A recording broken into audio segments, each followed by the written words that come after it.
Hey everyone, Mac Gardner here, certified financial planner and author of Motivate Your Money. I am joined today by the one, the only Roain Saunders. Roain, how are you today, sir? I'm doing great. Thank you for having me, Mac. No, thank you for joining. Thank you for joining, Rowan. Fan of the work that you do.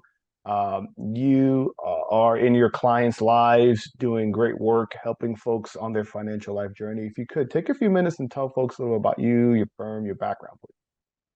Yes, so I'm a wealth advisor at Mercer Advisors. I've been in the industry a little under 10 years. I got my undergrad at Alfred State University, focused on human service management. So that's the behavior counseling Mhm. side of things. And then I went to Texas Tech to get my master's in financial planning. After doing that, I spent some time working at a large RIA in New York, where it's focused on ultra high net worth clients and tax planning. And then I went off to work at a smaller shop in Texas, and now I'm at Mercer, where I've transitioned to a lot of work roles here at Mercer. So I've worked as a client service specialist, doing all of the onboarding, paperwork, answering all the phone calls for clients and doing the cash sharing. Then I move into a financial planner role where I help other advisors build out financial plans for their clients. And then I was charged to help build out the financial planning department that we have here. So it was four of us that worked with a director. So initially we started building it out to help other advisors across the country work on financial plans. I've transitioned from there to now a wealth advisor. Everyone else that started are also a wealth advisor and a manager as well. And now that team has grown into 30 plus people that's helping everyone else across the company.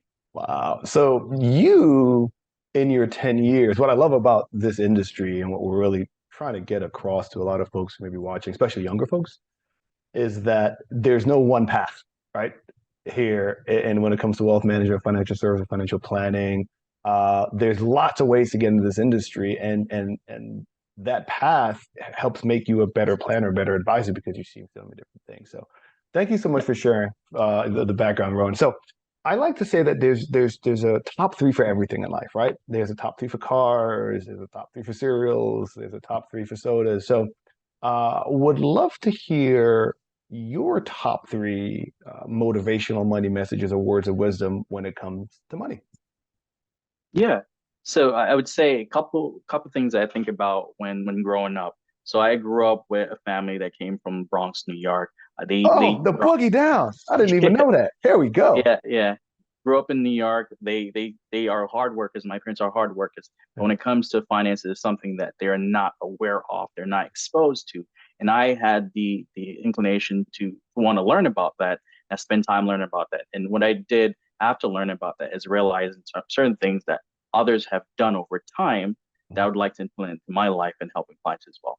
The first thing I would say, try to automate things as much as possible. Mm, When it comes to bills, I don't think about them. They come in and everything is paid out from an account that my wife and I have set up.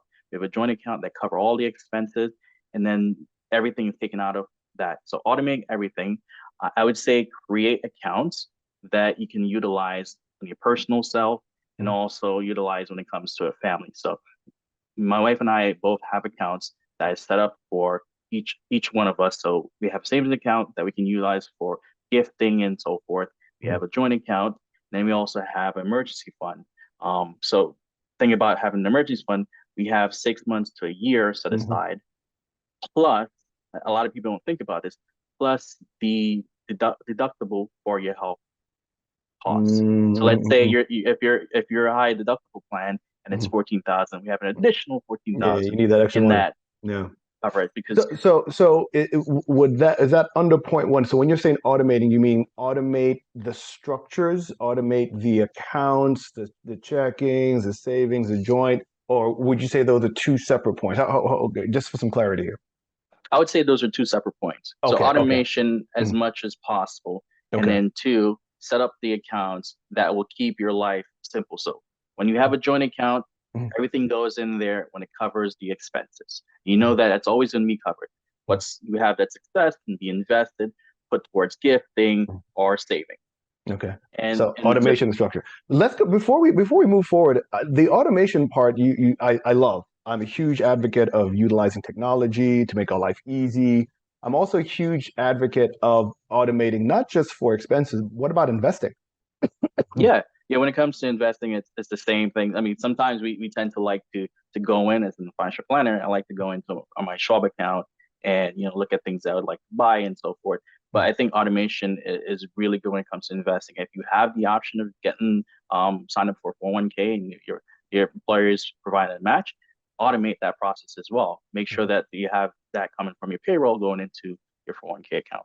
Gotcha, gotcha. And then point two, which is the actual structure of the accounts and the tools that are being used to make sure that you have specific assets, specific accounts for specific purposes or goals. That's what you mean? Correct. Okay. Correct. So you're separating certain things. You just don't have everything in one account where it's just your checking account. You're paying everything from there. And when at the end of the month, you don't know where your funds are. So make sure that you have an understanding of your expenses and create an account just strictly for your expenses. So that's 2 points. So what's point number three? One point number three, it's really personal when it comes to me. I think if you're in a relationship, make sure you find the right partner to do something with. So my wife and I, we're really clear and set on our goals that we're trying to achieve.